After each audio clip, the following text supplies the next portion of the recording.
the way in,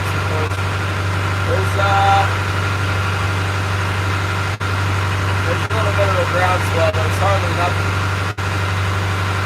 Hardly got anything.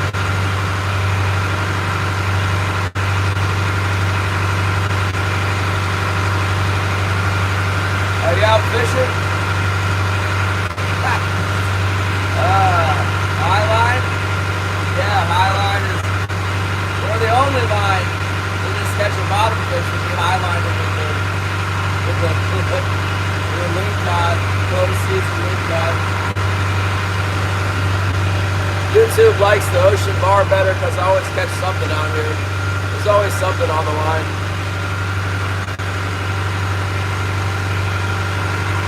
Tag on lean cod. Hello, hi Nate. Hello me, hello me, hello me. Brian Rodriguez. What's up? You can be tow captain. Stand by. We're putting the lines down soon. I'm probably about 15 minutes from setting my gear in. Looks like a pretty big swell, but it's really far apart and there's no wind right now. Pretty much very light ripple on the water. See?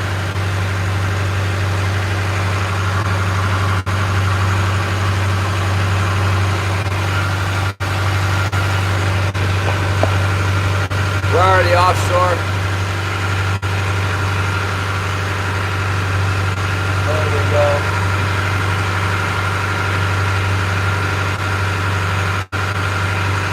It's been raining a flood around here. It's been so much rain, like endless rainstorm, so the water is really dirty. I might type some more bait rigs. Andrew sent me some hooks. I got some of those hooks I was looking for from Andrew.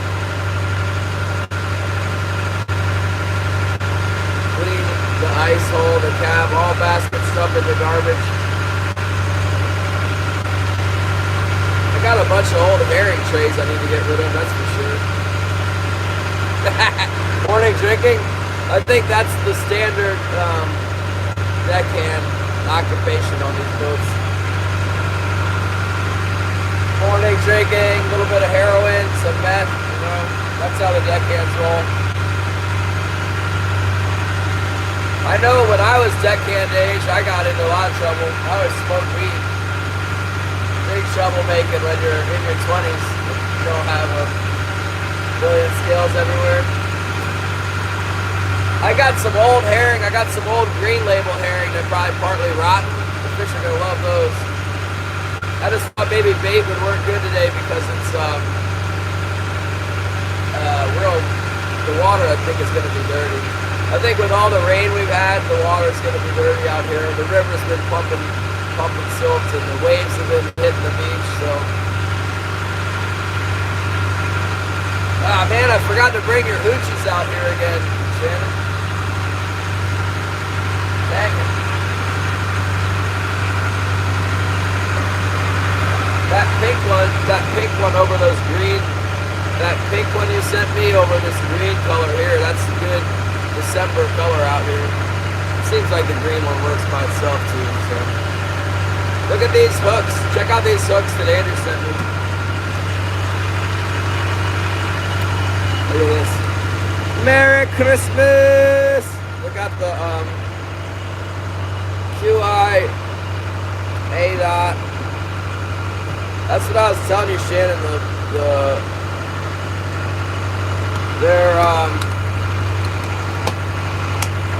oh, I got a statement from the Shogun. Get out of there. And it's hard to get that out. Could I have a hook, please? Ah, hook me with the hook. Can't even get one out. They're all hooked together. I need to get a few of them out of there. Ah, I got one. I got two. Two is good. QI.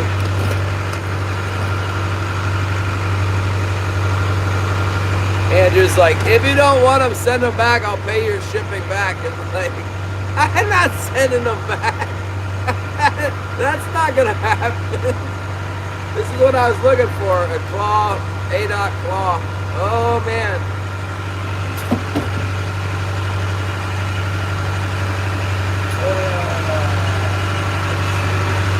I need to get some herring heads. I got some in my tackle box. Dave Logan, good morning. Donald Thorson, thank you so much.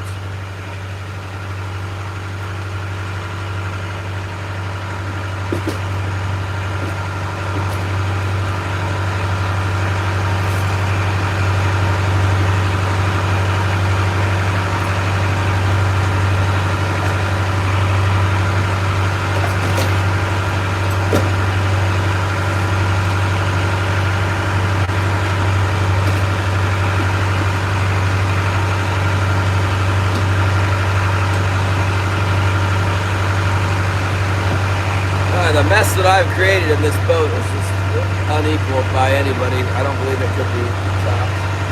You can't make a bigger mess than this.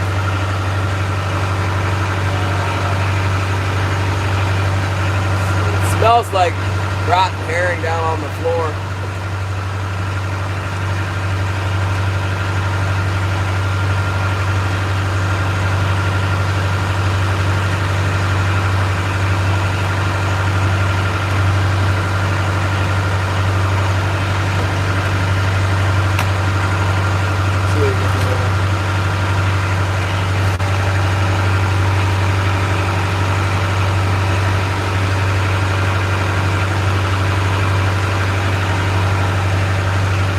Got a few herring in there. What I need now is a knife. Vernon, good morning.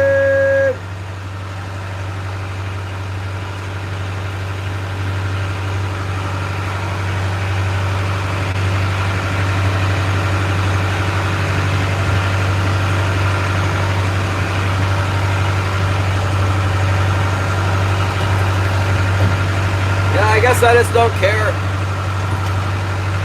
Anytime I take all my stuff off the boat like once or twice a year and clean it, within 30 days it's all back on. But it takes a while to get good and dirty. There we go. Gary Hoodeman!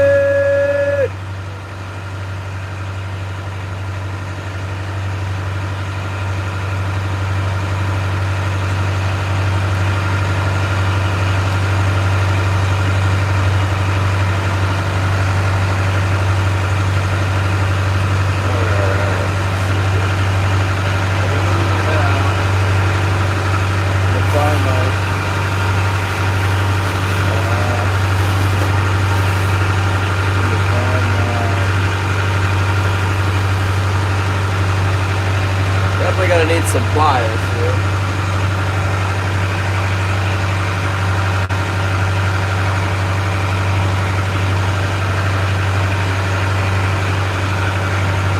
I'll tell you what, that those people with the oranges, remember I got the bad oranges? They're sending me more oranges, so I'm probably gonna get even more bad oranges.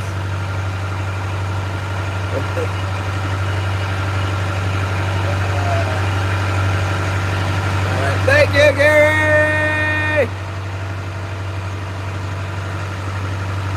Cold and rainy.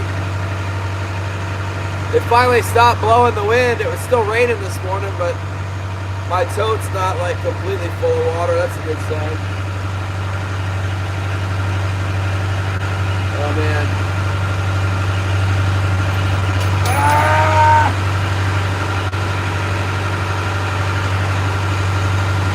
Almost dropped it in the village. Thank you, Shannon!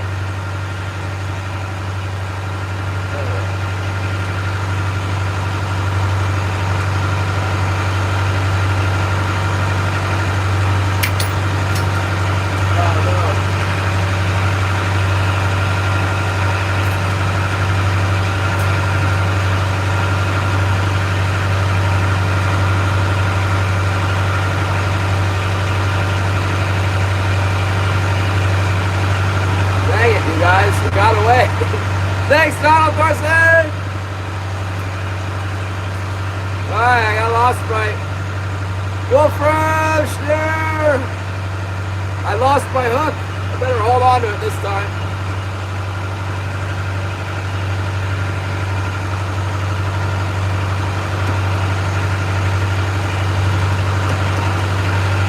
I was trying to really close the eye so the lines don't hit. That guy was saying, you need to bend it. It's already offset, I think. I'll offset a little bit more.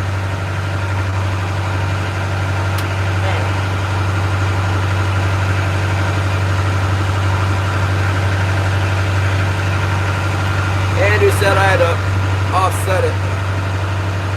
What do you think?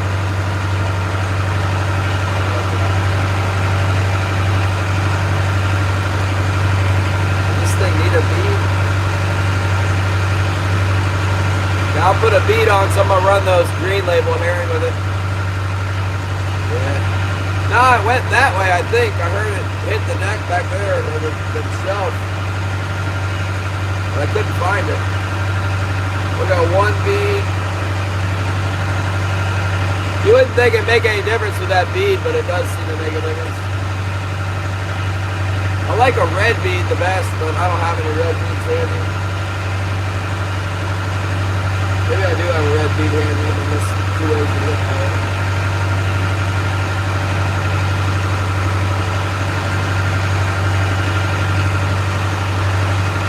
Well, it's only on the Chesapeake Bay. Yeah, but you're probably using stretch 30s or whatever, not J plugs. There we go. Let's try that.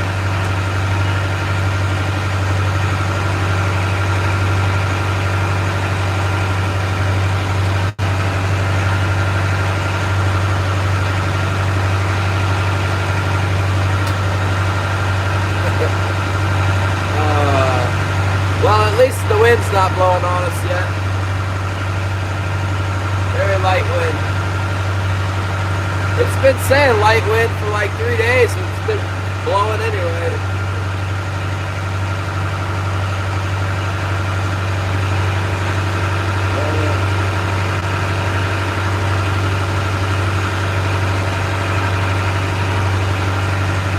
Good gnarly old herring.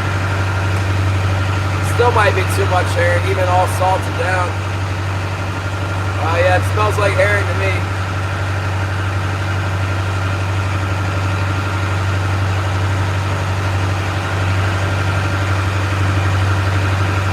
It's really hard to get these big ones not to spin around like a windmill. They mess up a lot.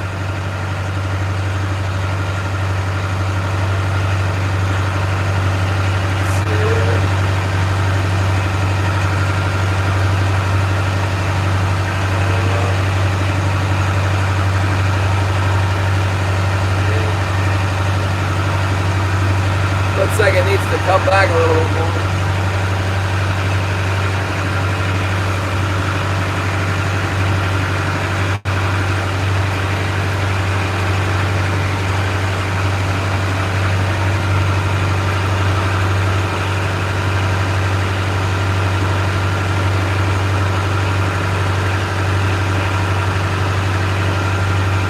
Try this and take a, how far back do we want it?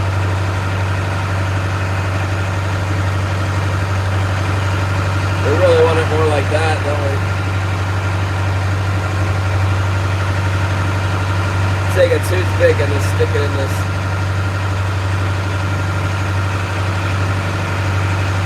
Break it off right there.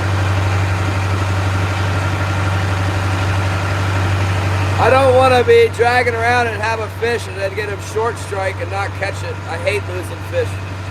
Trolling around for a whole day without catching it, and then you go out and get one bite and you lose them because it didn't get the hook. I'd rather not get a bite. That's why I like the smaller baits. When they're really tearing it up, the big bait seems to work good.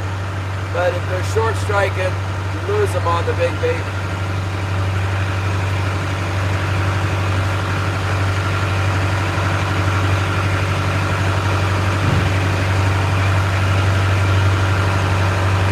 Let's make another one for the red label. I got like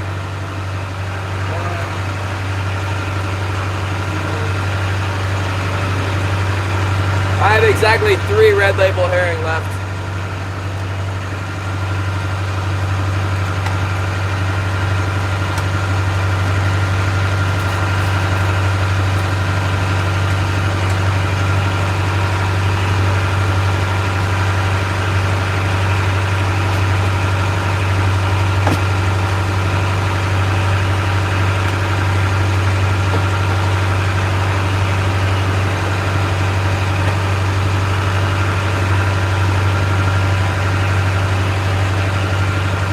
Labels and a pretty good handful of green labels.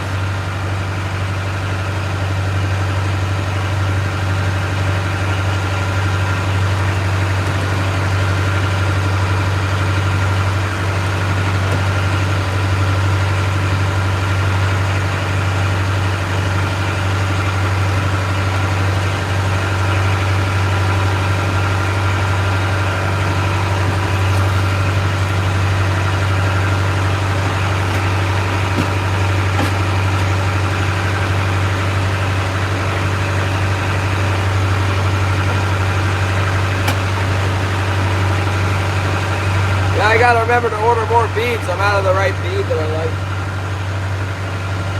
You can try running one through the front of the hook. Get a little hole right in the front. Right in the front. Put the hole in right there. This guy on this boat, the Falcon, told me to do that.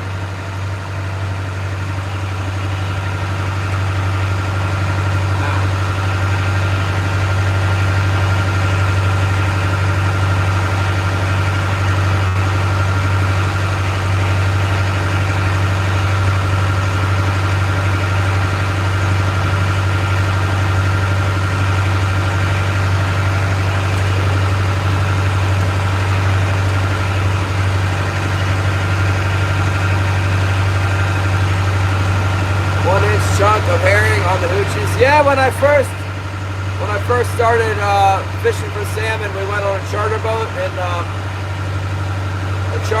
out of Winchester Bay in Oregon back like 30 years ago, and that's what they used. They used Dipsy divers and a Dodger maybe with a hoochie. Honestly, it might have been the Dipsy diver and the hoochie, and they put a little square chunk of herring on the hook. I always thought that was the thing, but I didn't know.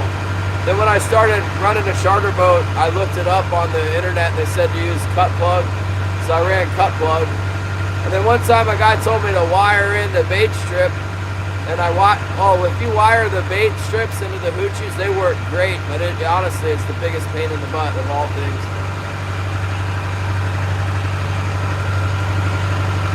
I put a little chunk of bait on a hoochie the other day and caught a rockfish with it.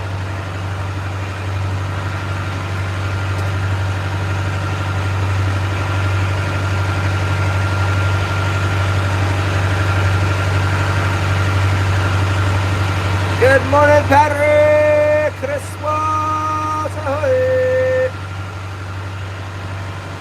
Adam Popper, isn't that the one that sinks? I never could figure that thing out. It sinks like a rock. That white and blue one.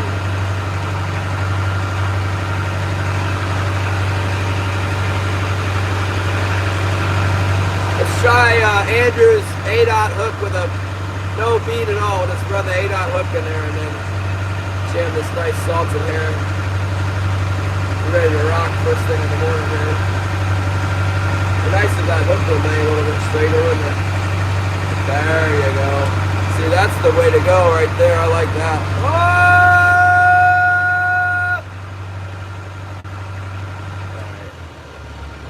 I don't even have my stabies in. Let me throw my stabilizers in. We're on location right now.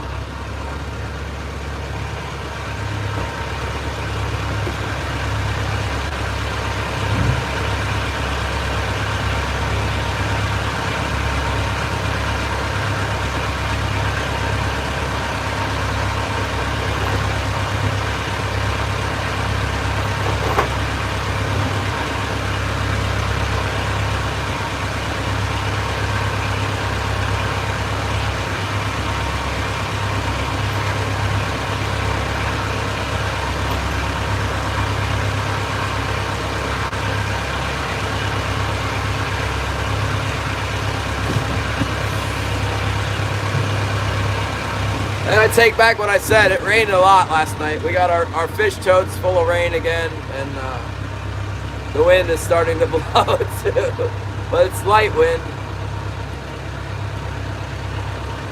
It's light wind. Here we go. And they're all lined up here. Well, let's see what we can do with them, huh? All you can do is try.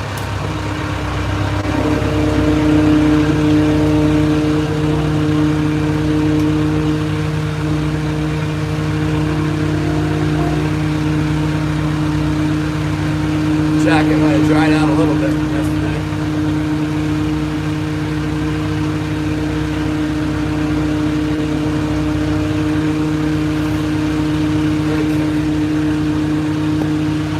Yeah, well, let's give her a try here.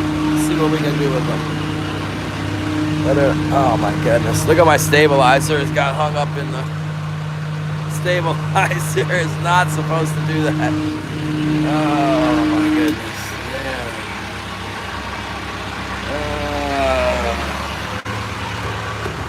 Boy, oh boy, oh boy. Yeah.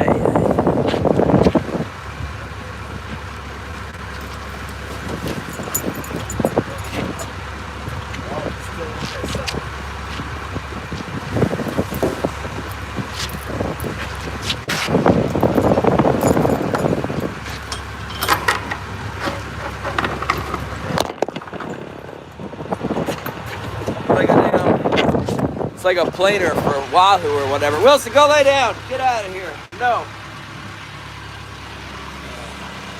Hell of a way to start the morning. Fighting the stabilizer. Gotta trim that. It's the bolt for the zinc on the stabilizer. The chain's catching the bolt for the zinc. And then it runs it backwards. Real handy. Alright, let's try again. Kind of roughed my fingers up on the chain. Get that over here and go. Here we go. Alright. Whatever.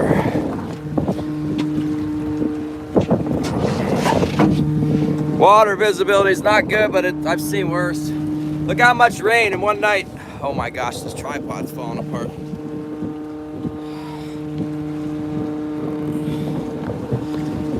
Been having good luck fixing it up. Here we go. Look at that. Overnight. That's how much it rains here in 24 hours. It's not even 24 hours, in 8 hours. Just endless, man. Okay. Phone. Phone's probably gonna try and flip. Oh man, the other one broke. Man, this thing is really on its last legs. Okay. Don't worry. It's all good.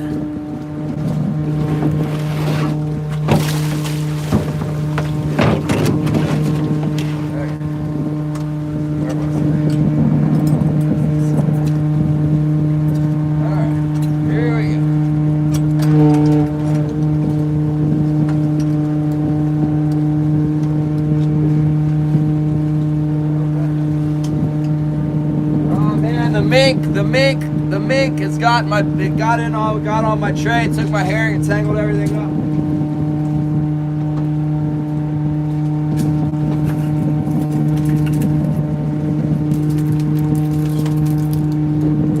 Getting hungry, the mink are.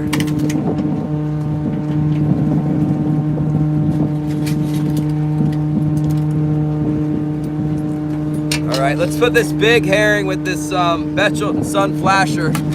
That has an advantage because it'll spin the herring.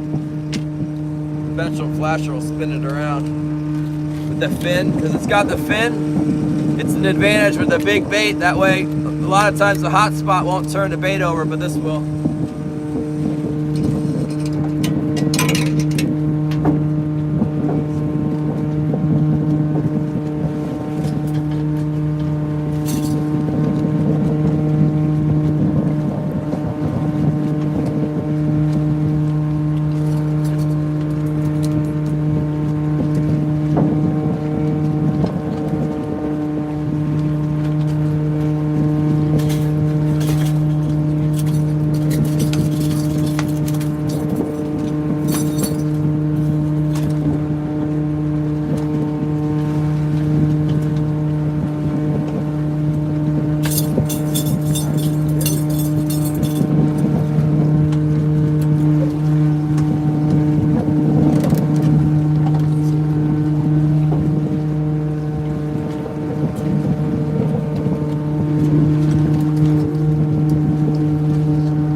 Very good.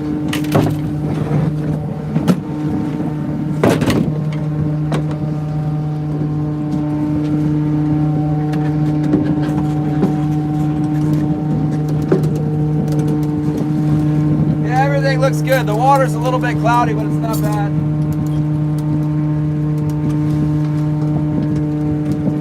Not too bad at all, really.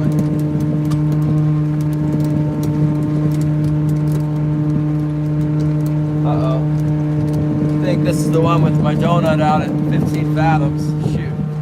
Hold on, let me go get another donut set up here. I got a donut, but I just need to put it on the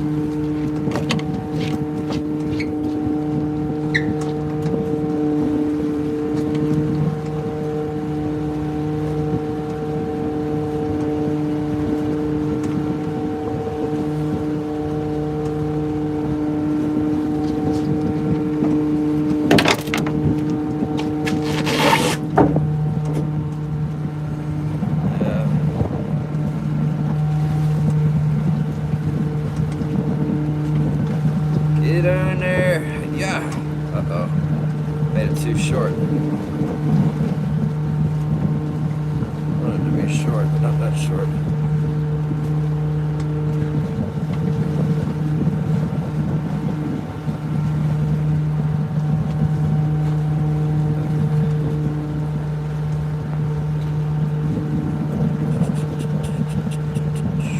Okay.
Yeah, that mink, the mink got in there and tangled everything up, man. I should pay Kay to eliminate this mink over here.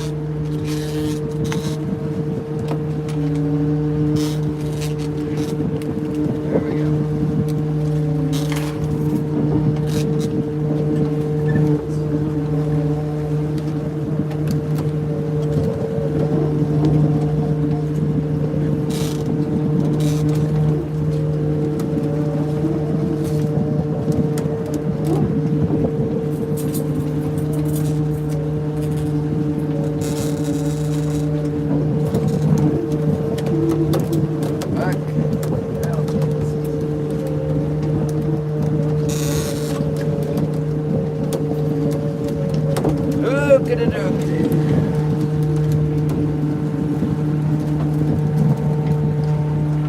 Alright, we got that side set. That's good. Let's come over here now. Over here next. Alright, guys.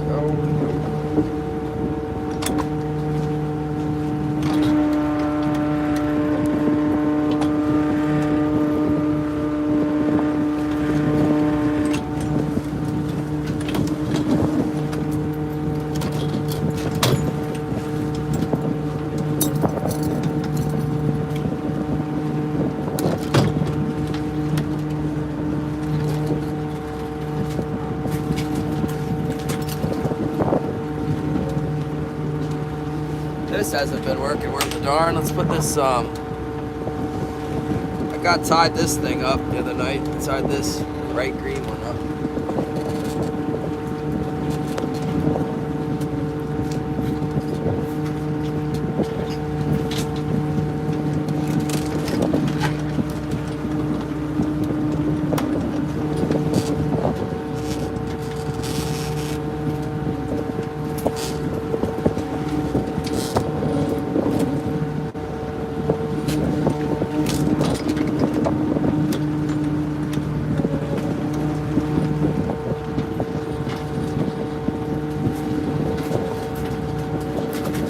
And the mink really did some bad stuff down here. I mean, wow.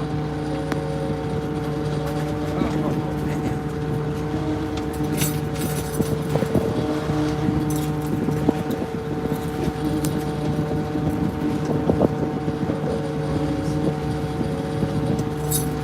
Freaking mink.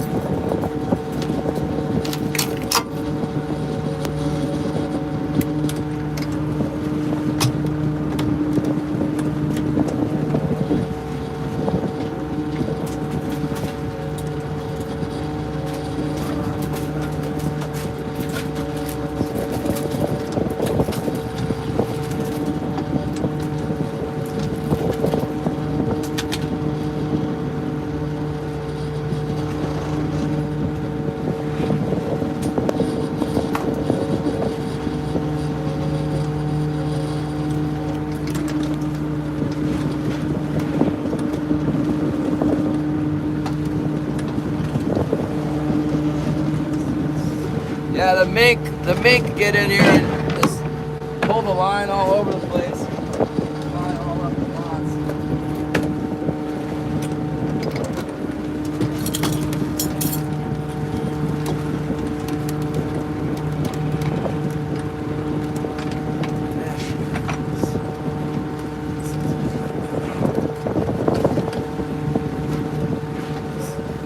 Problems.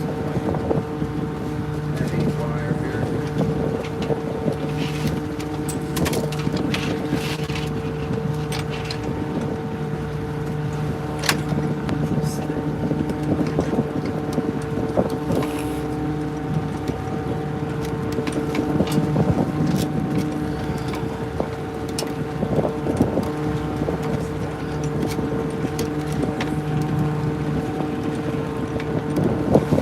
Gotta let it out to 15 fathoms to get my donut back. That's lame. It's that country mile behind the boat now.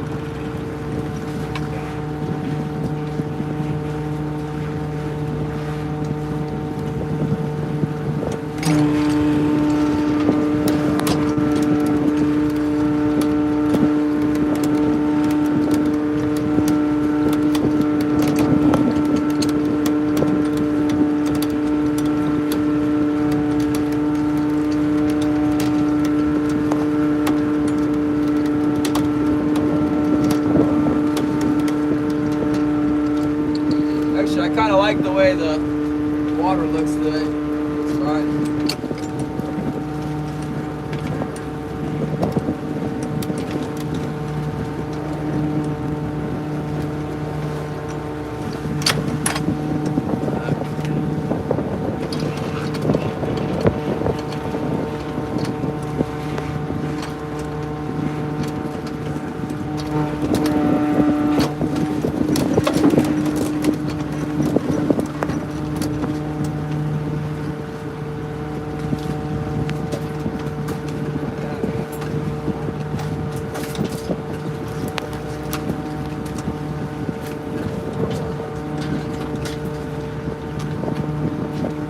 Give him some options.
Looking good.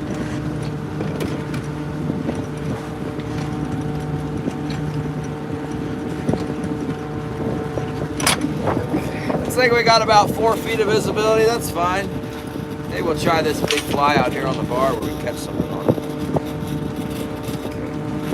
Wrap up some of these lures that we're not using, hang them up. The black ones haven't worked yet. I mean, pretty much they're just biting the bait because I got in the best spot. The bait and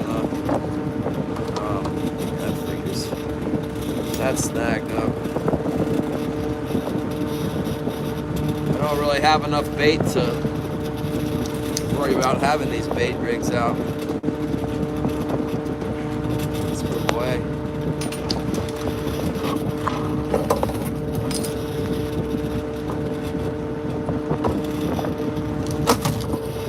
We'll need them later when we go buy some more bait. I'll be ready to use them.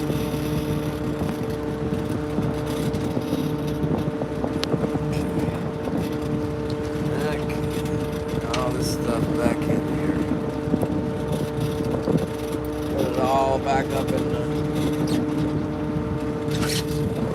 I mean, really, we should catch fish today out here. It looks nice. It's rested for a day.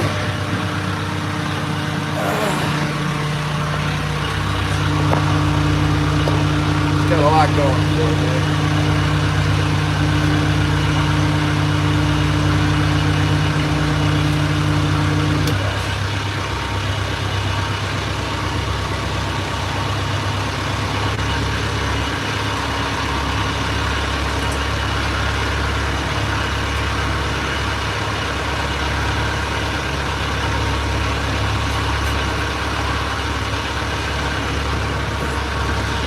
Okay. Alright.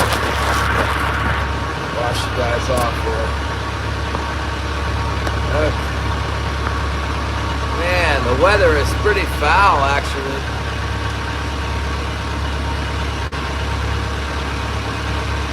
It was nice until I got out on the ocean and then it started raining. Plug you guys in. Great, now the plug's not working.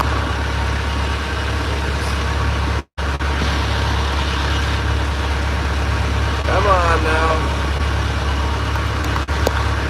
There we go. Yeah, mink is a aquatic mammal. It's about this. I don't know. They're like maybe 30 inches long. They like herring. They come after the herring bait. Make a big mess back there. What's up, Rusty?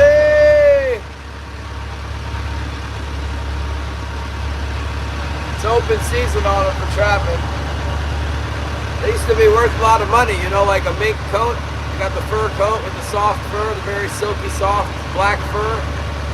That's what it is. Mink and marten make the best fur coats. We got both of them, man.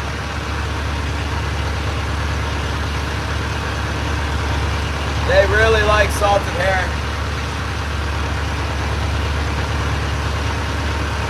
That reminds me, we haven't heard from the Chrome Hunter herring brine guy. Where's my Chrome Hunter herring brine?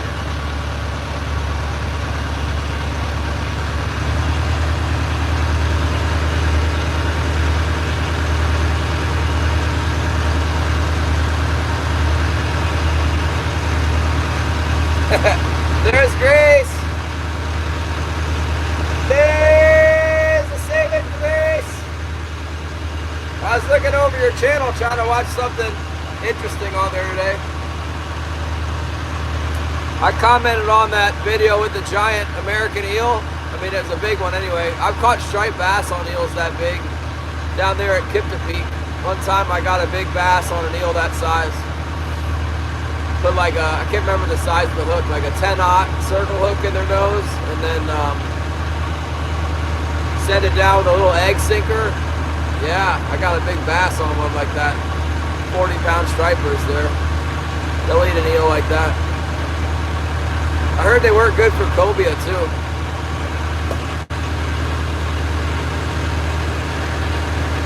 They're pretty rare now, you can't get them. Is that an old video or what? Those eels are crazy. They go to the Sargasso Sea, like wherever the heck that is, somewhere in Europe. I don't know why they're at the Sargasso Sea. Why don't they spawn here, stupid eel? need more of them.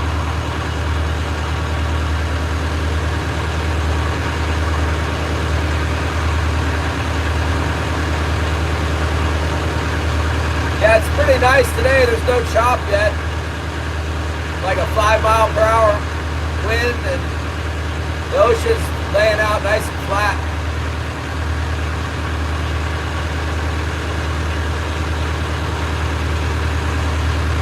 Well, I'm glad there's still some around then. Back when I was a kid, we used to catch them as long as my leg. They were like big, huge ones that weighed like 5 pounds. But the Asians got them all, I think.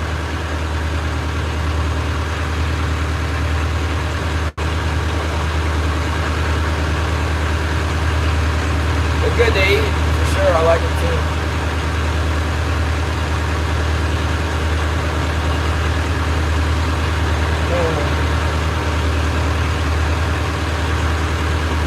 Well, we'll catch something today. We'll get into the lingcod and stuff.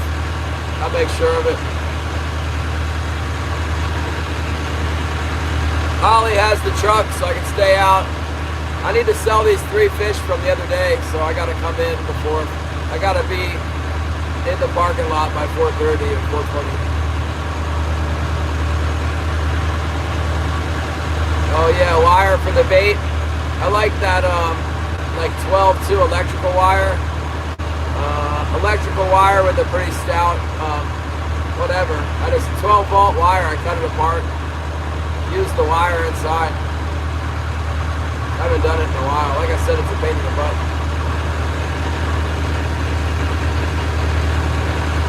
I've got a video on how to do it in my archives or whatever. I have so many videos you can't even find what you're looking for. You might be able to search it up. Like how to bait a hoochie or something like that. Useful information either way, right?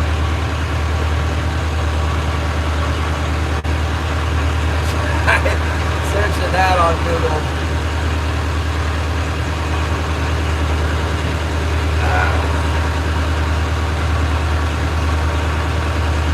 Yeah, just like 12-2, 14-3, whatever.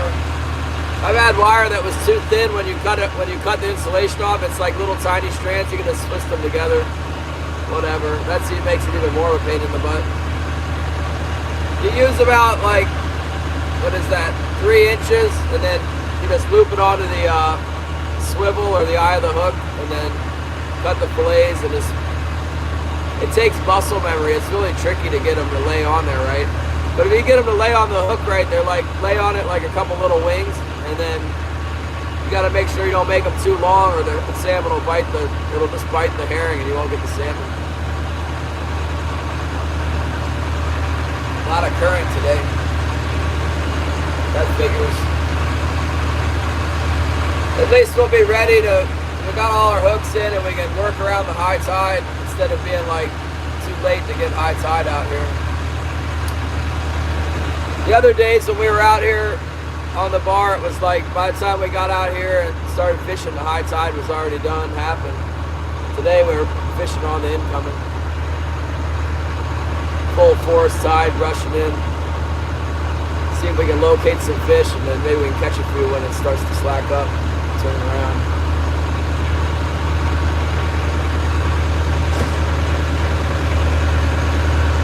We got rained out today. Where were you gonna fish? Aren't you in Oregon or something?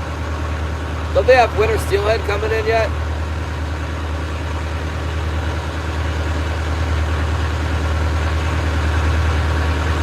Right about in here is where we caught that one fish. That other day we came out and just got one. I knew it was going to be risky going back to the same spot yesterday where we were the day before, as slow as it was. I thought we would at least get 1 or 2.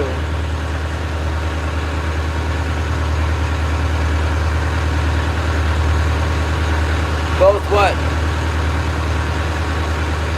Rainy everywhere today. It looks like Bob's got ice cold up in Pennsylvania. No rain there, just ice. Anyfin Bob's catching yellow perch this morning. Somewhere in Pennsylvania. Edges of the lake are freezing over.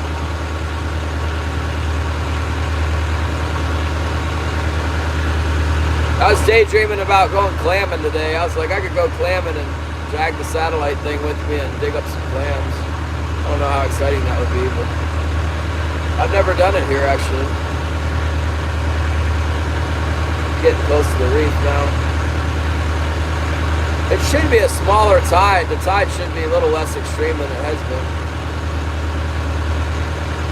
It seems like once it's like 8 foot of tide movement or less, then it's reasonable out here. If it's more than 8 foot, then it's like a lot of water draining, too much current. That little bit of westerly wind we had might have knocked the ocean current down. That could help. There's a couple galls out here, that's good. A couple herring galls on location.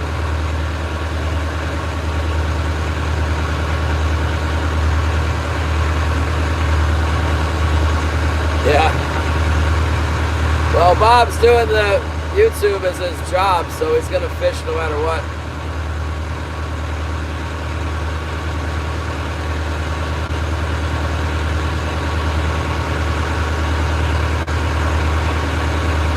True Carolina Outlaws.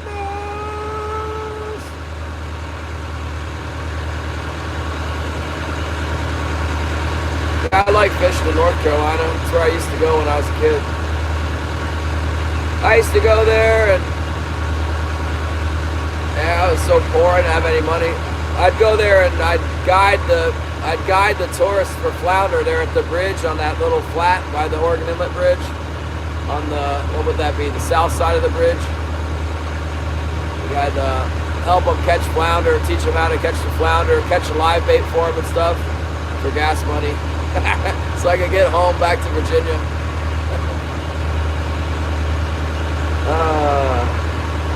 I still remember that. I love catching flounder. We would cast net the bait in the shallows and then turn around and throw it with a little Carolina rig over the drop off there and then drag it back.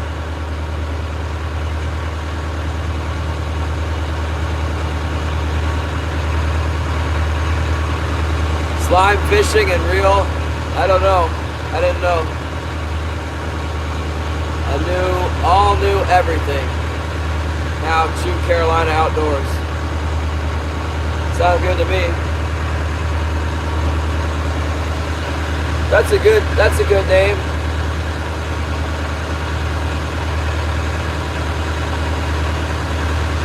Yeah. Well, Bob was saying they lowered the size limit in Maryland. I heard that the size limit was like huge in North Carolina. They closed it in North Carolina, something, I don't know. But Maryland, like 20 years ago when I started flounder fishing in Maryland, the size limit was like 14 inches. And you could keep about 5 of them. And they were having trouble with the flounders, so they kept raising the size limit. For a long time, Maryland and New Jersey were like 18, 19 inches. But Virginia was still like 16 inches. And then finally Virginia went up to like 18 inches or something. And now apparently Maryland's back to 15 inches. Whatever. 15 inches is a good size. That seemed like a lot of the flounder were 15 inches. So if you had a size of, you got to catch 18-inch fish, you're like gut hooking all these 15 inchers. It's like, you're supposed to be able to keep them. Electronic harvest, what the heck is that?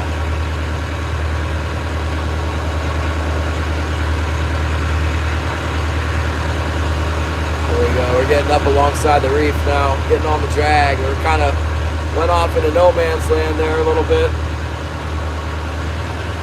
But that's where we've been catching some fish, just kind of out in the,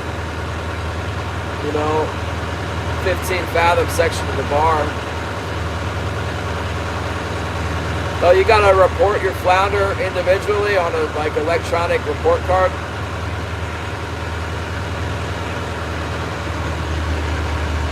That's interesting.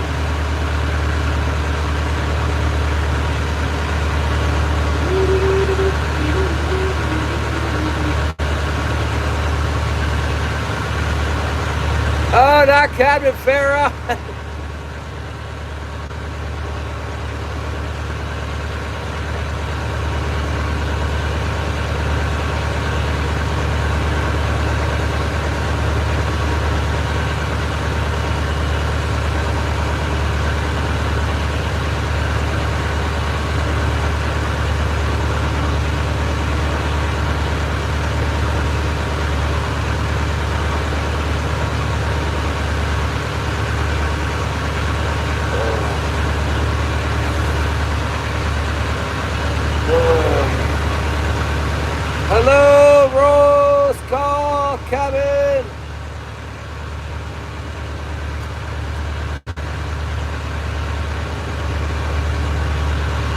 Federal drone ban for fishing. I saw something about that.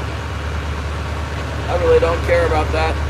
Who cares? If they were using it to kill some sharks, that would be good, but I probably weren't killing any sharks. They're probably just catching them and letting them go.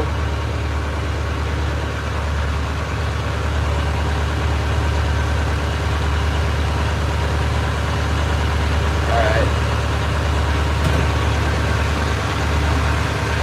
Come on, fish.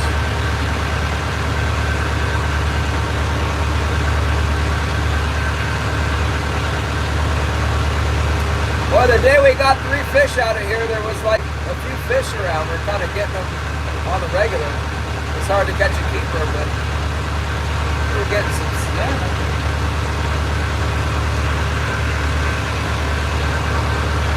It might start snowing like crazy while we're out here. It's supposed to snow like, they can't decide whether it's going to snow a foot or 2 feet or not snow, but it was supposed to snow starting tonight.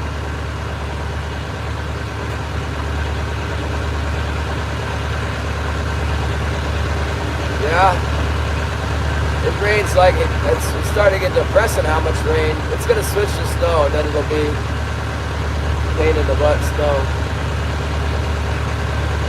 I found out about Cade's wolf. He got it in somebody else's snare.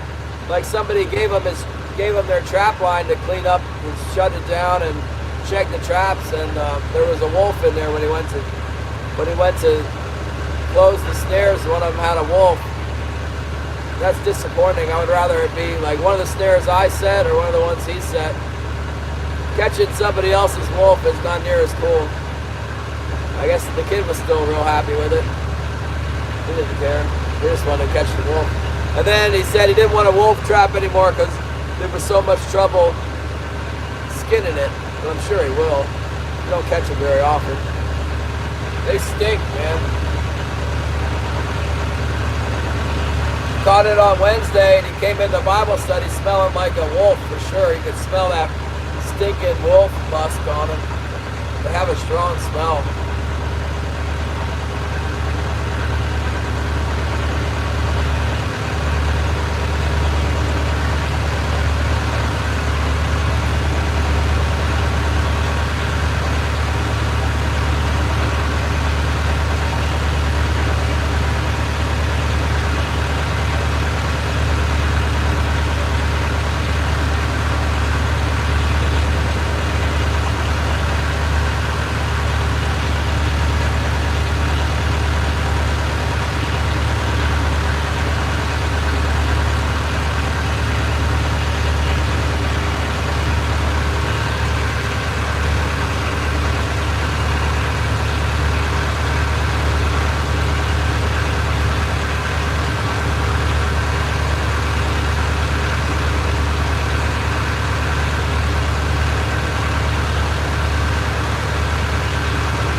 We're on the endless dragging around with nothing again. We'll make something happen. Try going over this. There's kind of a little bit of a deeper reef over here. It always has bottom fish on it. Maybe we can get some action over there later.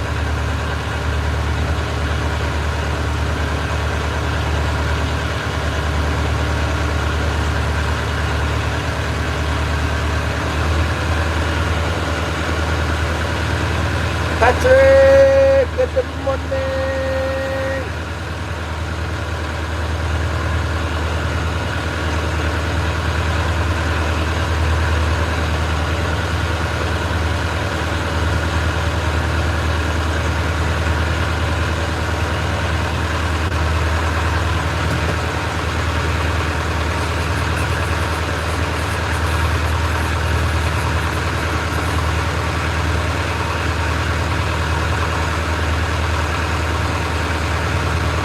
There's a little bit of feed up on the reef.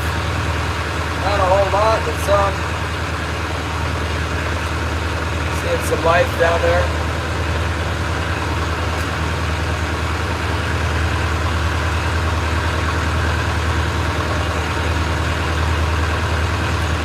throwing everything at them, including the kitchen sink right now. We got bait, we got flies, we got little tiny spoons, we got little tiny spoons on flashers, we got, you know, Lucci squids, we got big giant spoons, we got different size big spoons, we got, that's everything. Even a plug. We even got a plug out there.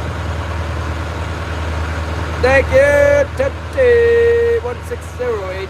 Hello. I'm getting ready to give him the boot. I bet we got something in our trap. It's the right day. If fishing is dead out here, I'm gonna pull back and get the trap pulled. I have to leave pretty soon to do that. We'll have to leave by like 1 o'clock, 1:30 to get the trap pulled in. I gotta sell fish. Unless if fishing's hot, I'll hold those fish till tomorrow, but we need to sell today. Probably should have sold yesterday.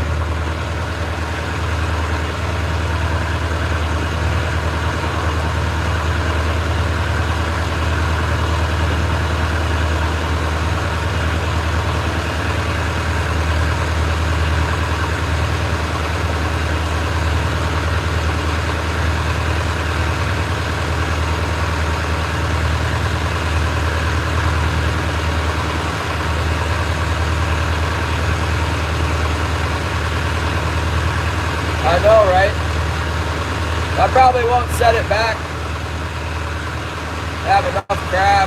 I got a moose steak in the fridge marinating for 2 days. We were gonna eat it last night, but Paul comes to invite us over for dinner, so we didn't do that.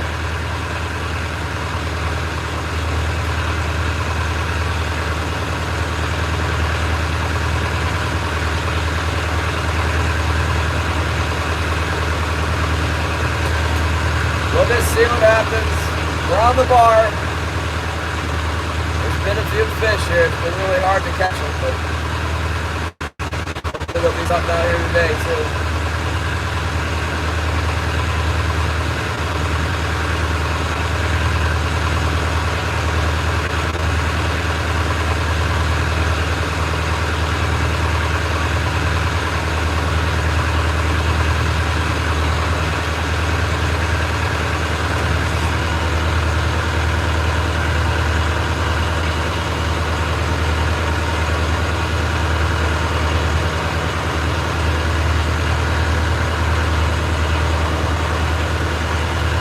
Usually there's some fish. When the fish show up, there'll be sea lions.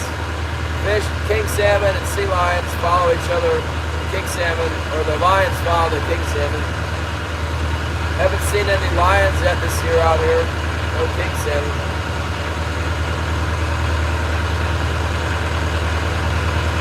Just as soon as you start having a good day, the lion will start pulling them off your hooks.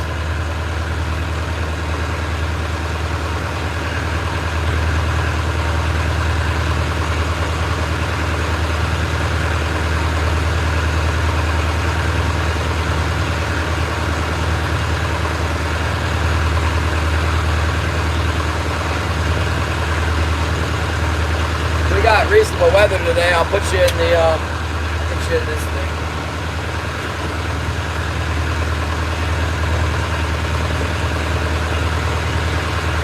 I guarantee you we're gonna catch something.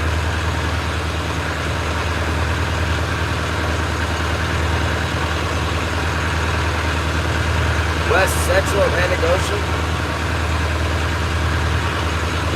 I thought the Sargasso Sea was in the Mediterranean. Just out there in the middle of nowhere. That would make more sense. They always used to say the bluefin went all the way up into the Mediterranean, and now I think they're saying there's like an eastern Atlantic stock of bluefin and a western Atlantic stock.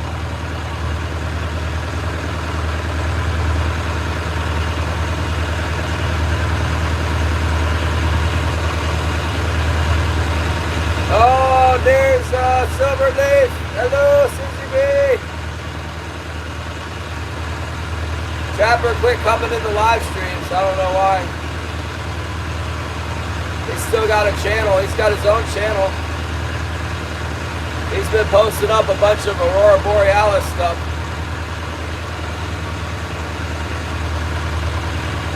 Yeah, I got rid of Captain Farron because he's full of shit. Excuse my language, but I won't have it. It's just stuff that doesn't make any sense.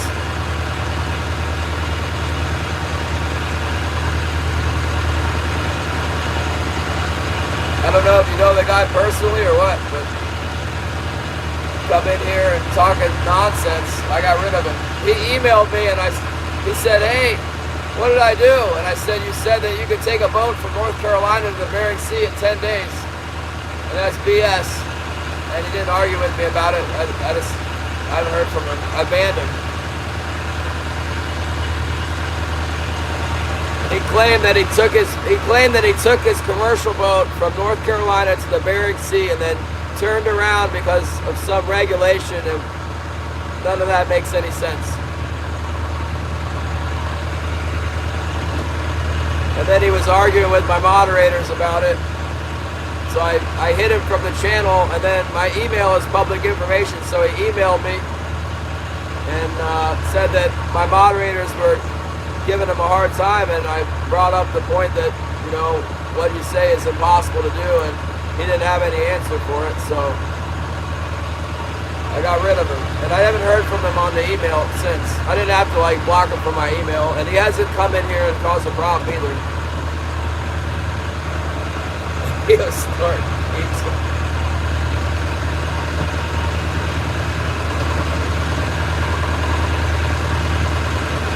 It elicited the cuss word out of me. I shouldn't cuss at all. I blame it on my mother-in-law. She's got a filthy mouth. Terrible. I'm always erasing every time someone cusses on my channel. I erase it and say there's a bunch of kids in here, but there's really nobody in here at all right now. I doubt there's any kids. It could be. They come and go probably.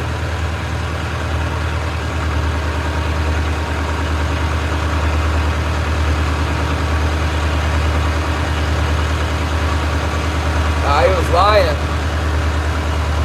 He was lying, which makes me think he was an imposter, that's how.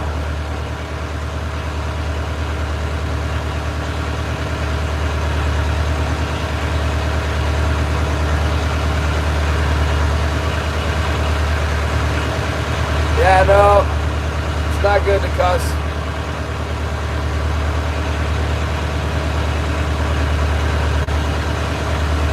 I blame the woman.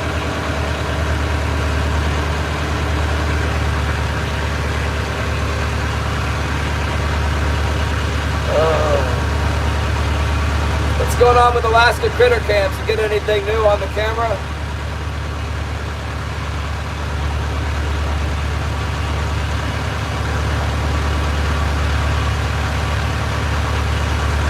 C5 Galaxy. The heck is that, Patrick? A phone? Sounds like a cell phone.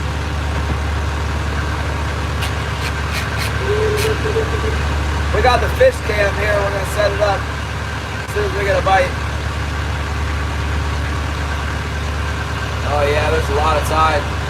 That's an extreme amount of tide. 5 knots on the troll here. Oh boy. It's going to be hard to catch anything with 5 knots. That means there's like a 3 knot current.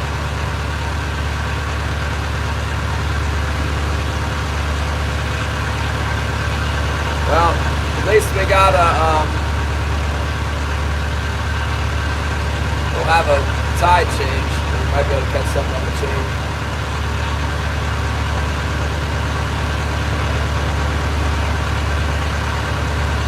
Yeah, it definitely says in the Bible not to let your mouth be filled with filthy language.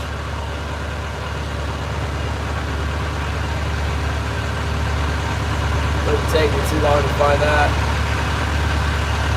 Not wise. We were reading in Proverbs about wisdom yesterday. Which one was that, you guys? Proverbs. Read the bookmarks out of there.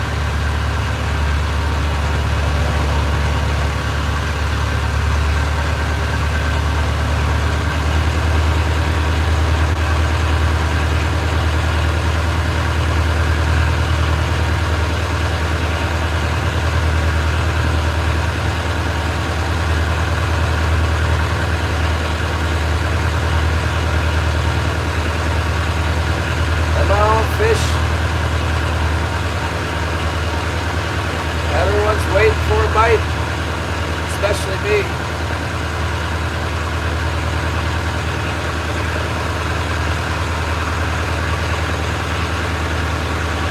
Let's see here.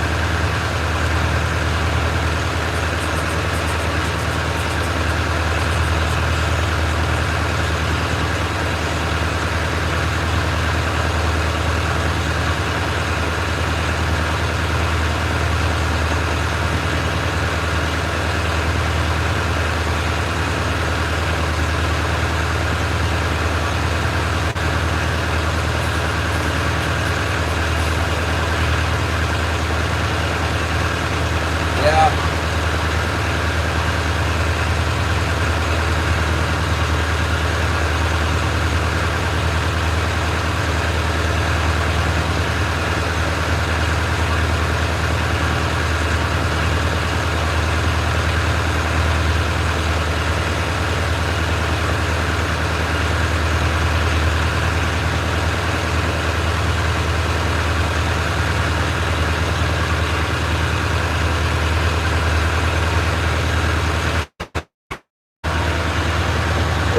We read this yesterday in Proverbs 8 about wisdom. And it says, wisdom cries out by the gates at the entry of the city, at the entrance of the doors. To you, O men, I call, and my voice is to the Son of Men. O you simple ones, understand prudence, and you fools, be of one understanding heart. Listen, for I will speak of excellent things, and from the opening of my lips will come right things. For my mouth will speak truth. Wickedness is an abomination to my lips. All the words of my mouth are with righteousness. Nothing crooked or perverse is in them. They are all plain to him who understands, and right to those who find knowledge. Receive my instruction and not silver, and knowledge rather than choice gold. For wisdom is better than rubies, and all the things one may desire cannot be compared with her. So, it is wise not to curse, but I'm a failure, just like I fail at all the other things. But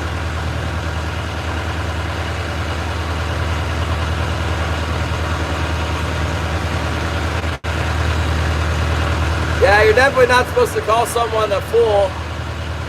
It says in the Bible, if you call someone a fool, that's really bad. I mean, we're talking about a serious infraction. Thank God we have Jesus to take care of all of our sins, because there's plenty of them. But I noticed if you can just make an effort to do all the things instructed in the Bible, like if it's possible to go one day like on the right path, even though you might make some missteps, it just makes everything go so smooth. Keeping my mouth shut a lot of times is hard to do, but if I just don't say anything, I can reap the benefits of that.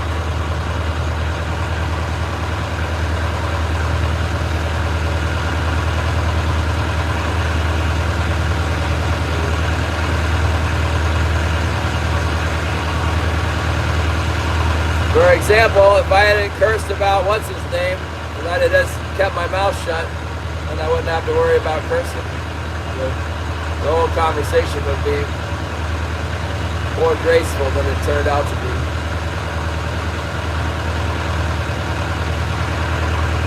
These fish are on strike.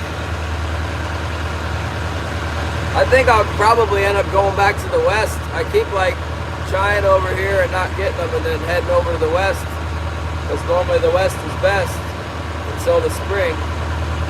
But I've gone over there and not caught anything over there, and then come back over here and had a bite over here. So I'm going to give it a couple minutes on the east side here. I'm at the racetrack right now. There's a huge amount of current, really big current pushing in here.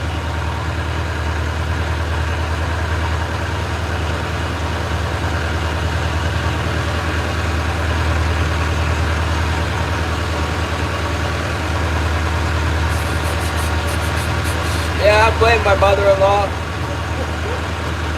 She hasn't been on here in a while, Christina.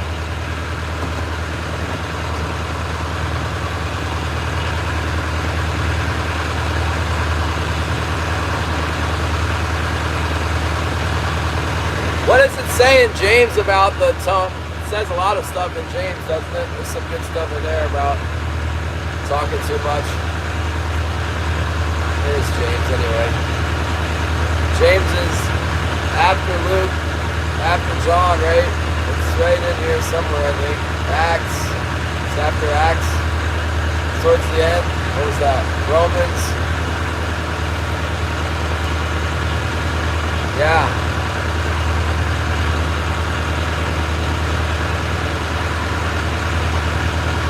There's Corinthians, Galatians, Colossians, Timothy, Titus. Am I past it?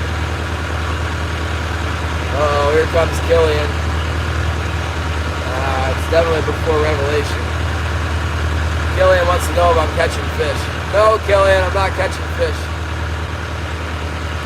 How long is it going to take these people to figure out that I'm live every day, 6 days a week?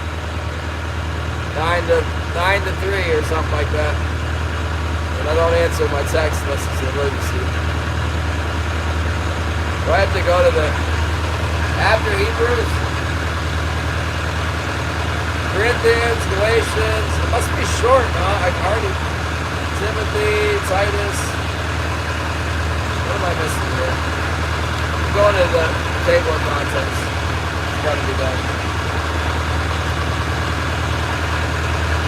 That's alright.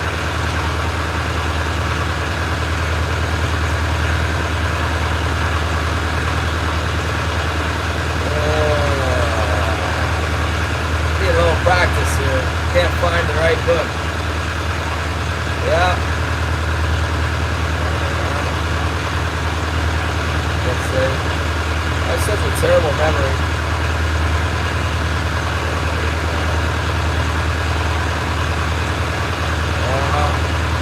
It's hiding in the back.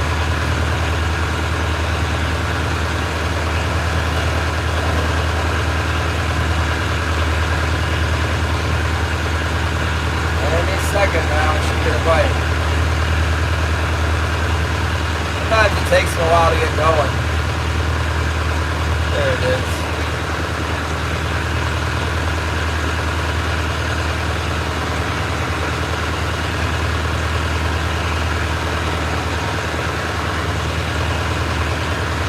Man, the current must have just ripped me off to the west.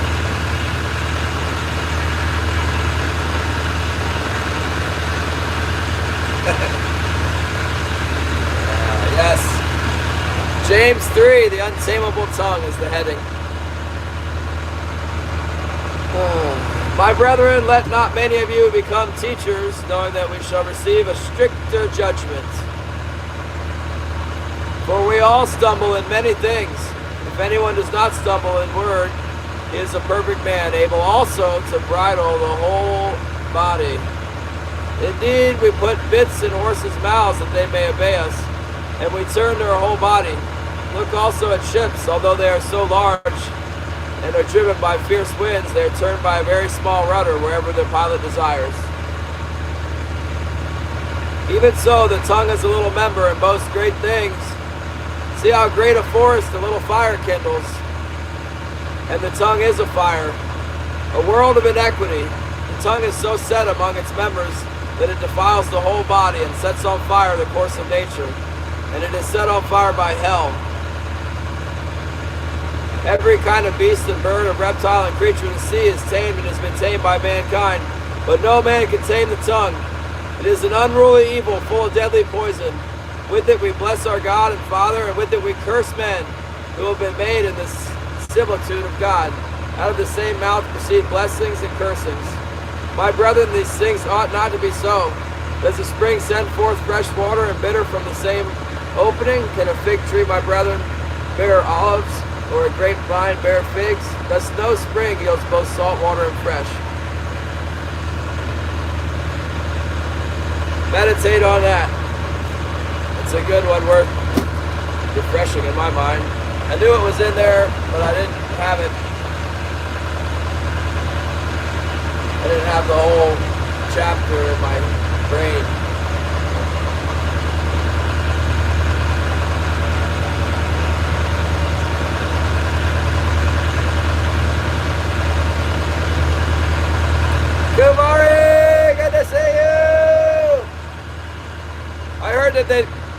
talking about this last night with my friend, that when they canonized the Bible, when they canonized Scripture, they didn't want to put James in there because of the works. You know, the rest of the gospel has it all. You know, we're saved by grace and grace alone, only through Jesus, which is true. And then when you look at James, you know, it says, show me faith without works. I don't know, what does it say? Do I have to look it up? I got it in there. I can't quote it. Faith without works is dead. That's what he says.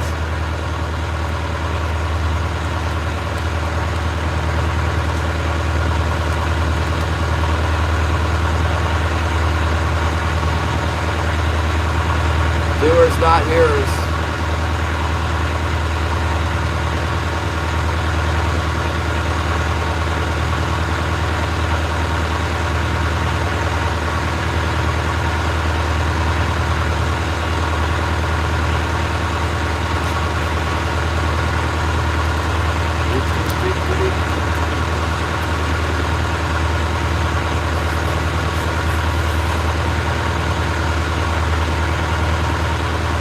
Yeah, I don't know which translation that is. Is that like the New Living Translation or something?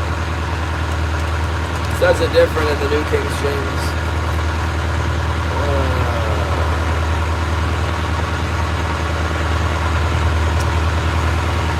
Here we go.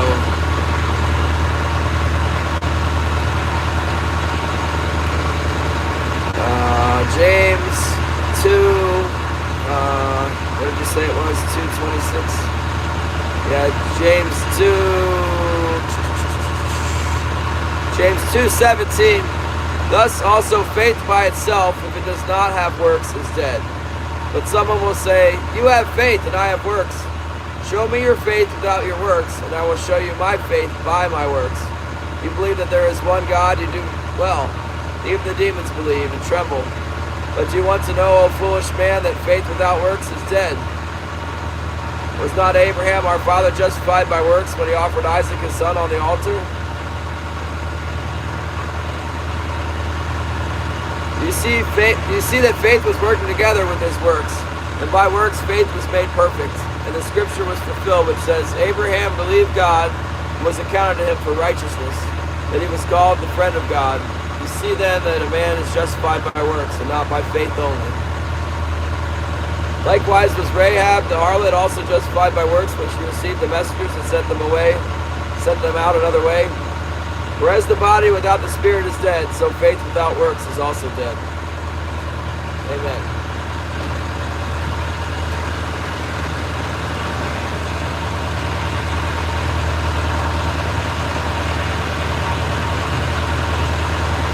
Having the chance for myself to learn more about the Bible is worth it when the fishing's slow. At least I get something out of the day. Learning what's Matthew 22:35-40. Oh. Maybe I can at least find Matthew. Probably not.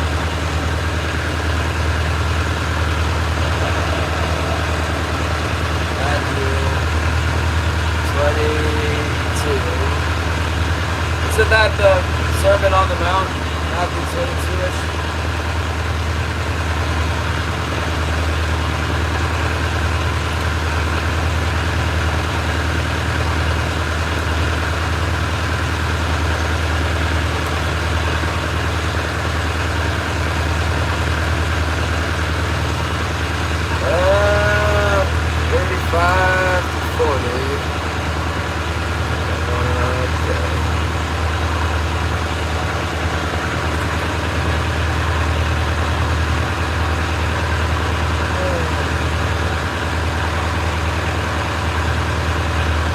When the Pharisees heard that he had silenced the Sadducees, they gathered together. Then one of them, a lawyer, asked him a question, testing him, saying, Teacher, which is the great commandment of the law? Jesus said to him, You shall love the Lord your God with all your heart, with all your soul, and with all your mind. This is the first and great commandment. And the second is like it, you shall love your neighbor as yourself. On these two commandments hang all the law and the prophets.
Going good?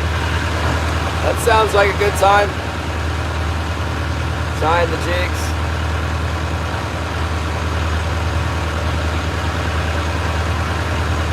In a PK. What the heck is that? Ruben Flores, the jig master. I have not even been able to go trout fishing since I got those jigs from you, Ruben. And to be honest with you, I got so much stuff in my house. I bought them before I got married and my wife moved in, and after she moved in, I don't know. All the little stuff is gone. I don't know. I have very limited space where my things are like, where I can find them. A lot of stuff got put away. Probably have to order more jigs before I go trout fishing again. Might have to get some steelhead jigs from you. I might start doing that this winter. We'll see.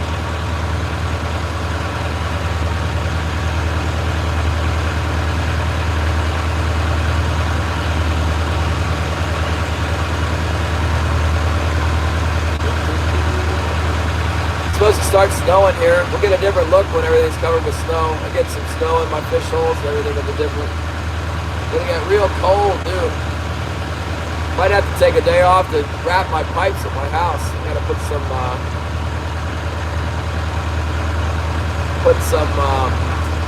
what you call it, heat wrap on my pipes.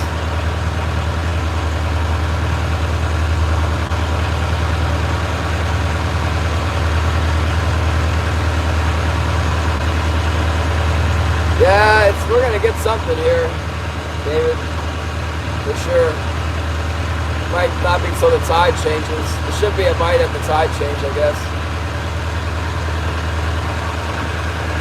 I'm getting ready to, I'm kind of running around the edge of the reef now. I'm gonna pick up my, I'm gonna pick my lines up just a tad, go over top of the reef here in a second. There was some fish on top of the reef a couple weeks ago.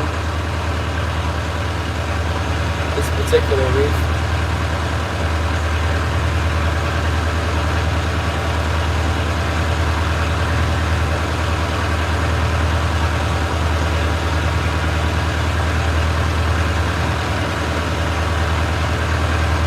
Yeah.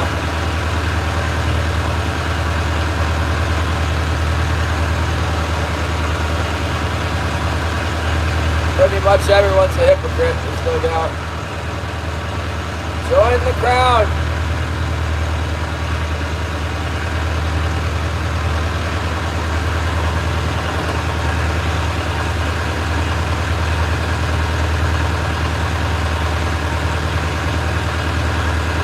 There's Terry B.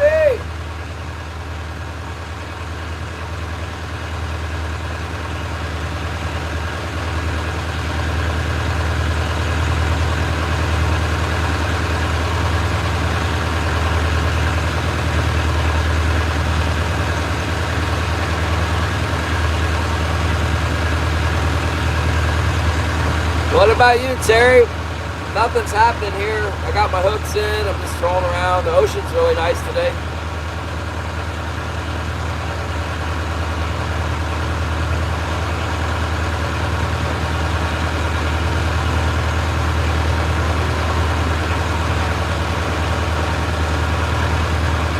They're the most keepers. I don't know, a lot. Not as many as most of these troller guys. An embarrassingly low number, but more than sports fishermen. I wouldn't say. I don't even know the number.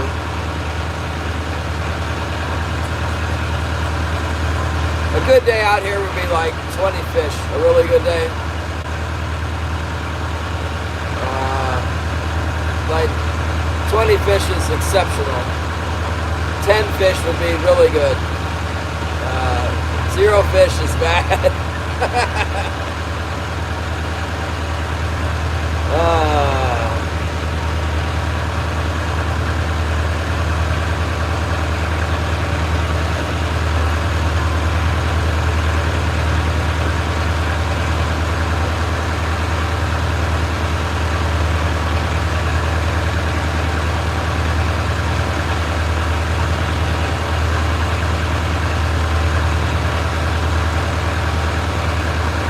midday now. We can get the bite.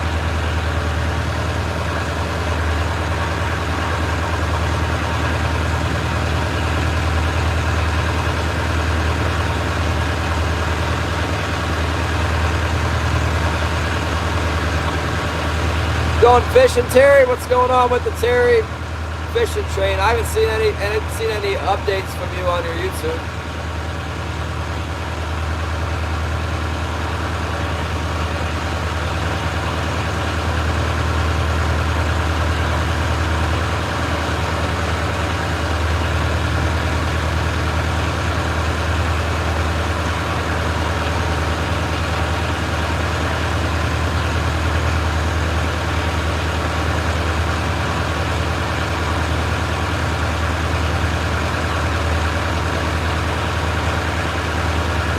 Wonder if Alaska professional troll is in here. Professional troller.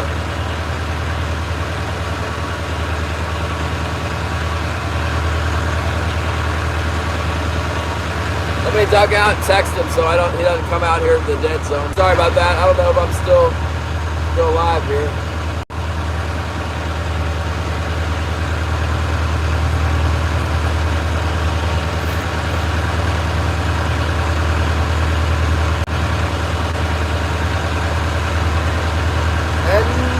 Time now. Well, tomorrow we'll just probably be digging out of the snow. It's supposed to snow a lot.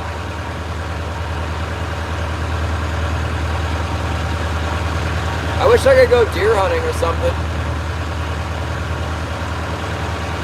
But I already got my deer and deer season's over. The only thing to do is go trapping. But I gave all my traps to Cade.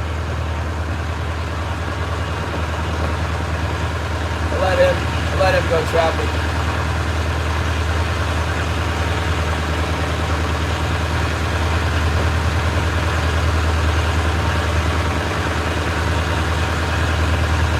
I'm gonna raise my lines up. I'll be right back in just a second.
Try the shallows here.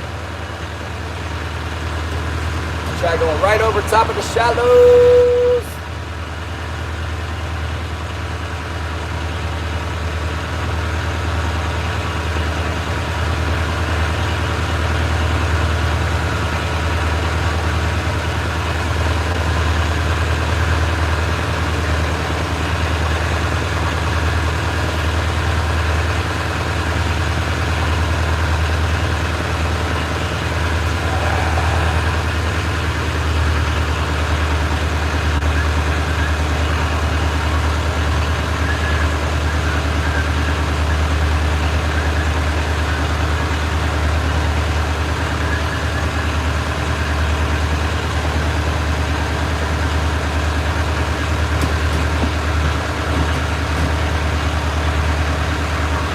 Wow, there's a lot of current out here. 5 knots, 5.2 knots.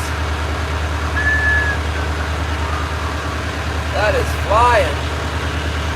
Oh, it's nice here. Raining. Other than the rain, it's pretty nice. Look. That's the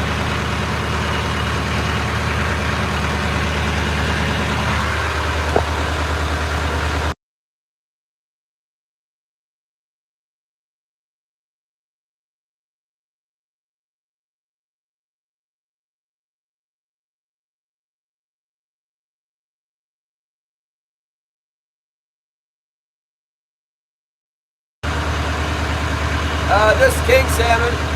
There, Grace. That's the only thing open. I mean, I guess black rockfish is open, but there's no market for them here.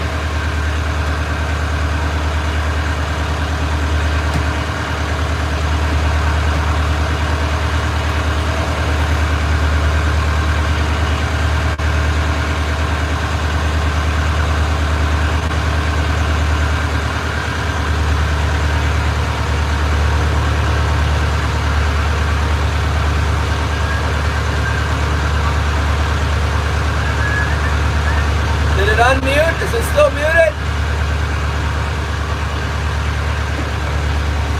I done hit the mute button. I can go out and come back in. Let me try that. How about now? Yeah. I got the big bug. Hey, did you go fishing last night, Zyro? Because I couldn't find you on there.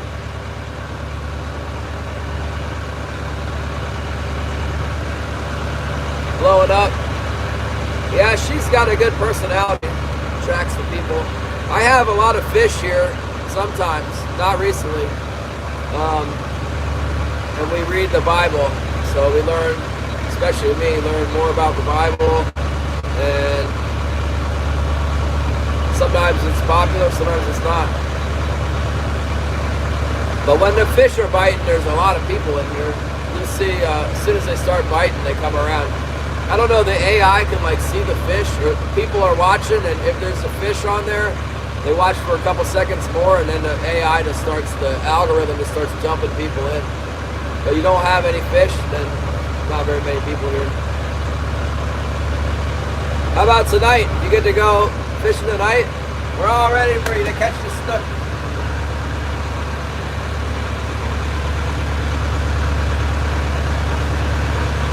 I'll catch something here today. There's always lingcod and rockfish out here.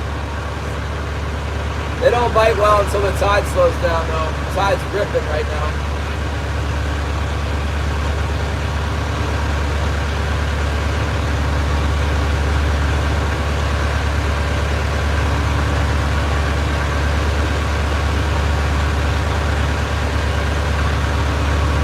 I don't know. I don't have that much interest in catfish, really.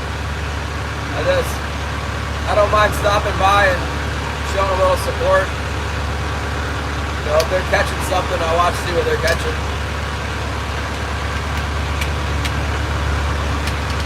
It's a lot of banter. Just endless banter.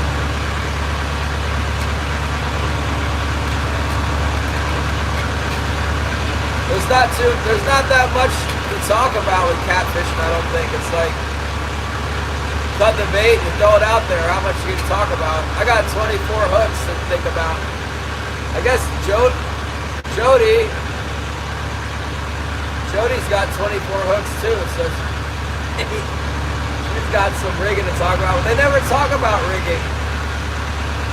What's up, Yukon Boom?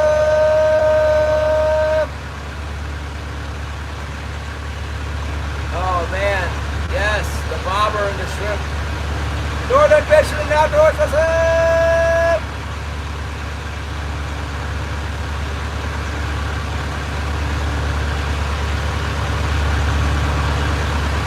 When's the show start? I'm not catching anything. I'm gonna have to go in early and watch you fish. We're gonna take turns, watch each other not catch fish.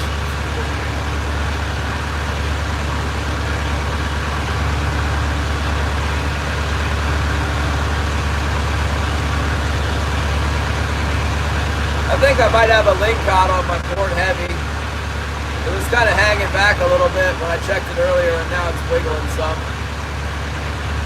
It's kind of vibrating. That might happen, Zyro.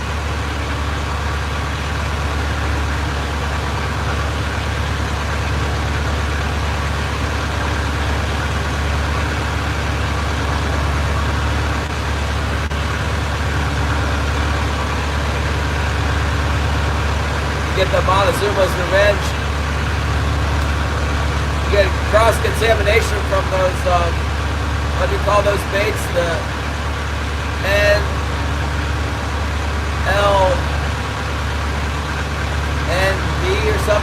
No live bait needed bait.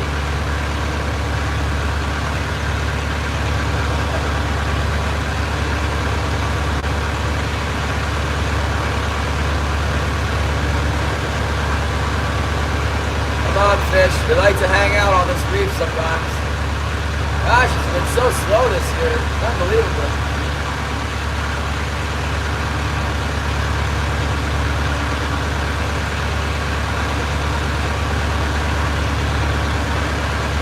Oh, there's Gladys! What's up? Thank you so much. We miss you too. Christmas is not done yet. We're just starting.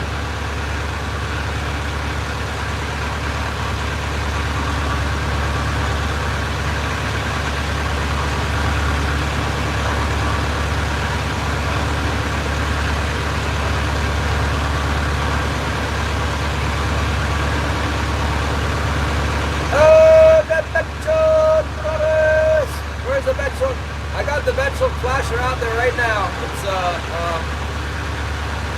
It's rolling that big herring I got.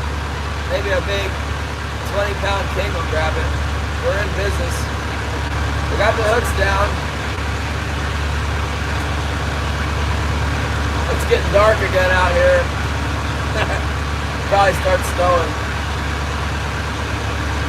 It was 38 degrees this morning. I looked at when we were in the car. It's got a minus 20. I'd be done too. Oh, that reminds me, I need to get a Christmas tree.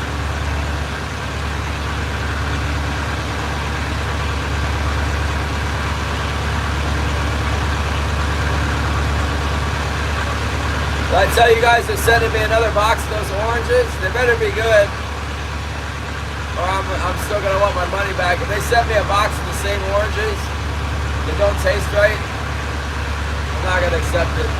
There's Share Bear, what's up? Share Bear! Thanks for stopping by. And to Share Bear 17 too. Fishing has been just terrible. But it's nice weather today. It's really nice. There's still time for the fish to turn around. And I got a trap in the water. So if we don't catch anything, we'll turn around and check that trap at the end of the day. I got to sell too. So there'll be activity. No matter what. It's funny, there was some fish in here the other day. We caught a bunch of different kinds of fish. And then we went back the next day, we only had like one king salmon, period. And now here we are again. Nothing happened. We'll have to go west, try out to the west.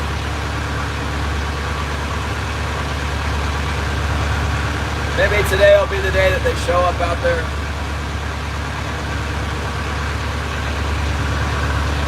But it's like the middle of the day and it's getting dark out here. At least the wind's not blowing. It's getting ready to precipitate.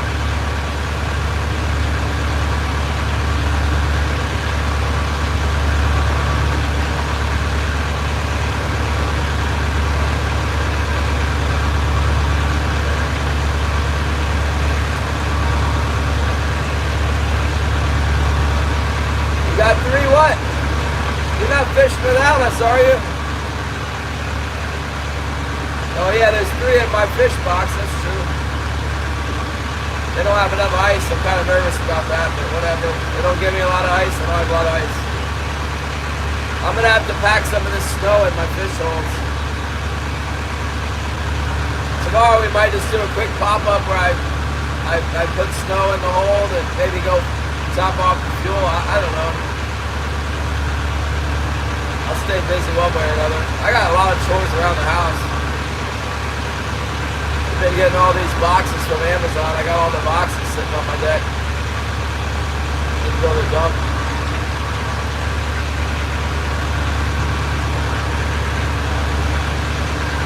Yeah, maybe.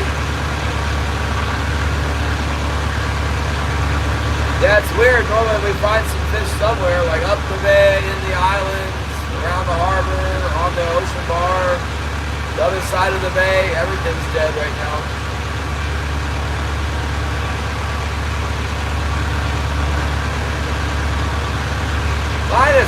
5. No way. It's too cold. Nothing yet. AIS. I might have a link out or something on one of my lines, but I haven't checked yet. Let's see how it looks.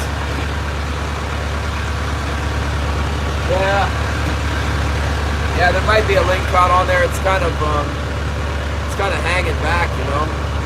I got these gulls following me, like maybe there's a sea lion or something. You guys want to come out and check the line with me? I'll put you on this chest rig. Just hold on a second. Hold on, let me get you situated in this guy here. There we go. It's the Stuntman rig. We'll go check for lingcod, and we'll check for the lingcod and set the lines a little deeper.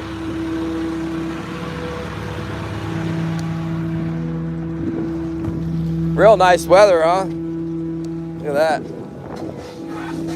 I think this one might have a lingcod on it. Maybe not. Let's see.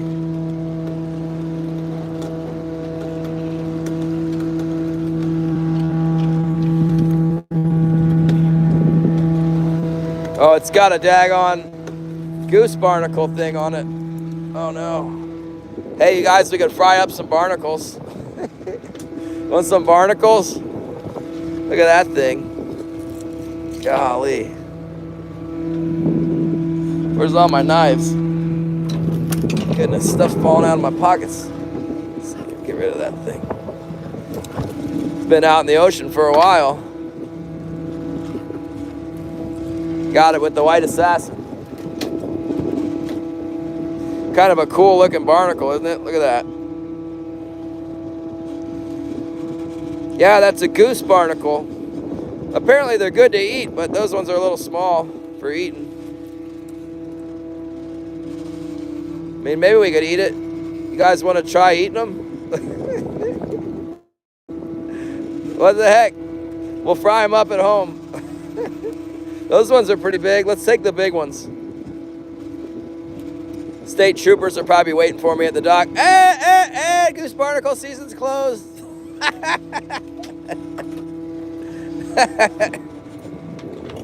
We'll leave them right there for now.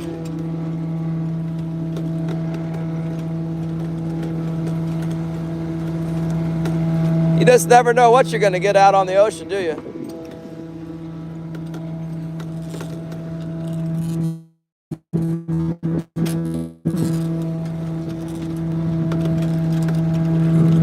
Anybody on the bottom hook? Nope, nothing. Okay, 1, 2, 3. Water looks nice here. 4, 5. Here we go. Hey, there was something on there.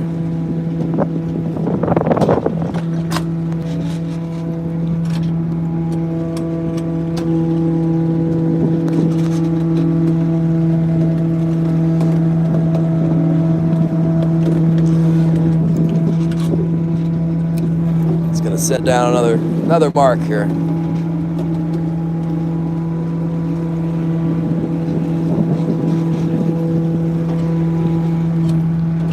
I wonder if catching Alaska's doing any good. You know, he's catching Alaska's out there right now, probably.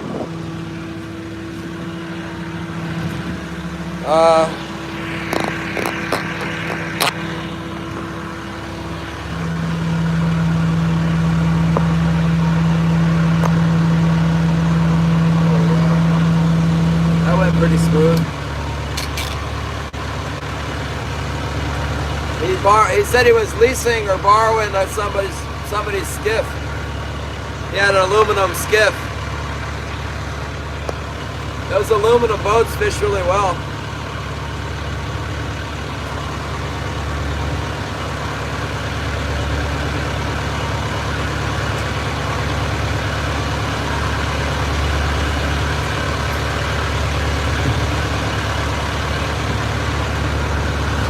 I think they got some fish down there. I think they got some fish around Petersburg. You know, it's been closed back up in there. During the summer, it's all closed. And there's a bunch of hatcheries and stuff too. So I think it's like, it's a little bit different than out here. It's kind of like a sanctuary in the summertime. So then when it opens in the winter, they've got some fish around. So they're not in a good place for the summer. Everybody has to come out to the ocean, you know. But in the winter time, there's some fish. They've been getting fish around Petersburg for a long time. Better than here. It's been, Yakutat has kind of been off.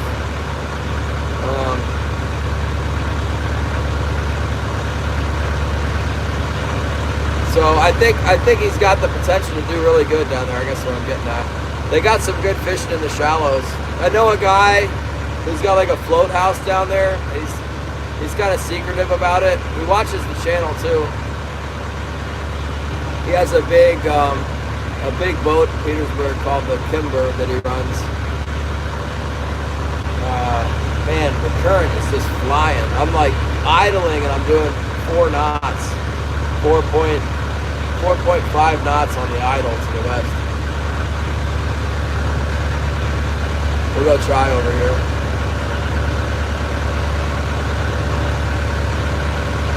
Yeah, permits.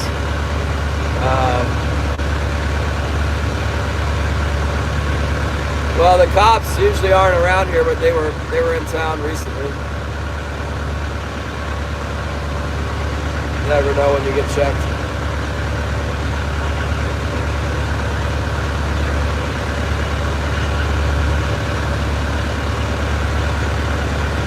I bet they are ice fishing. I'm gonna do some ice fishing here if it gets cold enough. The kids found a pond with trout in it. I'm gonna go trout fish through the ice.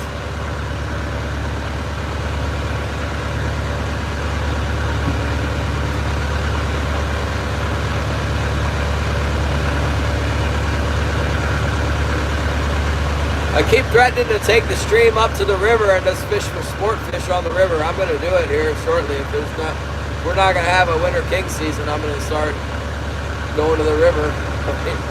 Shores around the house, and I'll take you guys fishing to the river. I just don't believe it. I think any day now the fish are gonna show up. We gotta wait for the cold to set in, you know.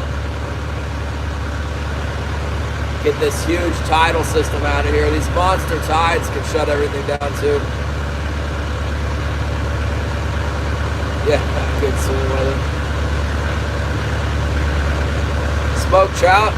Oh, that's nice. Must have been a good trout. Yeah, smoking them's a good way to go for sure.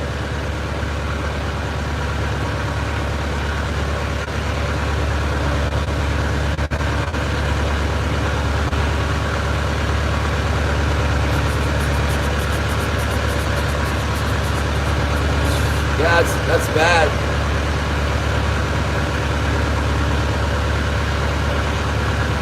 Now my starboard float's acting a little funny. I should pick up some bottom fish here before the end of it.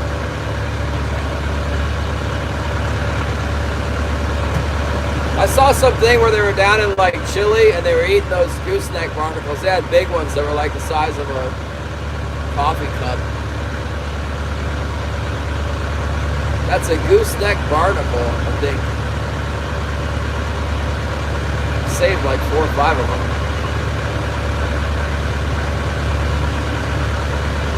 Open ocean, flotsam in here. Maybe some cool will show up. Like a king salmon.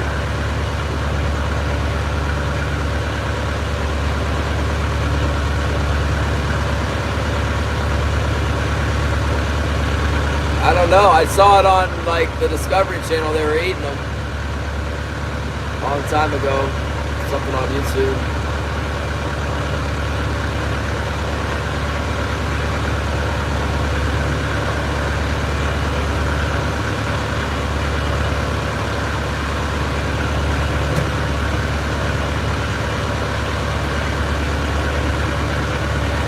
Horrific death. Yeah, the Bible says that when we die, it's precious to God. It won't be horrific if we're believers.